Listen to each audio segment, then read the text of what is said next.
Hi friends, ഇന്ന് നമുക്കൊരു സിമ്പിളായിട്ടൊരു drawing നോക്കിയാലോ. അതിന് നമുക്ക് പെന്നും ഒരു സ്കെയിലും മാത്രം മതി നമുക്ക് വരയ്ക്കാൻ വേണ്ടിയിട്ട്. അതിന് വേണ്ടിയിട്ട് ഫസ്റ്റ് ഒരു ബോക്സ് വരയ്ക്കാം. ബോക്സ് ആണെങ്കിൽ നിങ്ങൾക്ക് ഇഷ്ടമുള്ള പോലെ വരയ്ക്കാം. കാരണം നിങ്ങൾക്ക് ഒരു പേജ് ഫുള്ളായിട്ട് വരയ്ക്കണമെങ്കിൽ വരയ്ക്കാം, അല്ലെങ്കിൽ 10 സെൻറ്റിമീറ്റർ മാത്രം എടുത്ത് വരയ്ക്കാം. ഞാനിവിടെ 5 സെൻറ്റിമീറ്ററാണ് എടുക്കുന്നത്.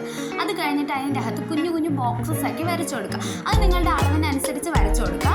അത് കഴിഞ്ഞതിന് ശേഷം അതിൻ്റെ അകത്ത് ഇതള് പോലെ വരച്ചു കൊടുക്കുക. ഇപ്പം നിങ്ങൾ വീഡിയോ കാണുന്നത് പോലെ വരച്ചു കൊടുക്കുക. അത് കുറച്ച് നല്ല ഭംഗിയായിരിക്കും. നല്ലൊരു വീതിയിലൊക്കെ വരച്ചു കൊടുത്താൽ അത്രയും ഭംഗിയായിരിക്കും അത് കാണാൻ വേണ്ടിയിട്ട്. അത് കഴിഞ്ഞതിന് ശേഷം അതിൽ കുറച്ച് ലൈൻസ് ഇടേണ്ട ആവശ്യമുണ്ട്. കാരണം എന്ന് വെച്ചാൽ ഓവൻ ഷേപ്പിൽ, ഇതിപ്പോൾ നിങ്ങൾ വീഡിയോ കാണുന്നത് പോലെ അതൊരു ഓവൻ ഷേപ്പാണ്. അതൊന്ന് എൻഡ് ആവുന്ന രീതിയിൽ നിങ്ങളതൊന്ന് വരച്ചു കൊടുക്കുക. ഇപ്പോൾ വീഡിയോയിൽ കാണുന്നത് നമ്മൾ താഴെ നിന്ന് മുകളിലോട്ട്, പിന്നെ ആ മുകളിലെ ഭാഗം വരുമ്പോഴത്തേക്ക് അവിടെ നിന്ന് താഴോട്ട് വരണം. അങ്ങനത്തെ രീതിയിലൊന്ന് വരച്ചു കൊടുക്കുക.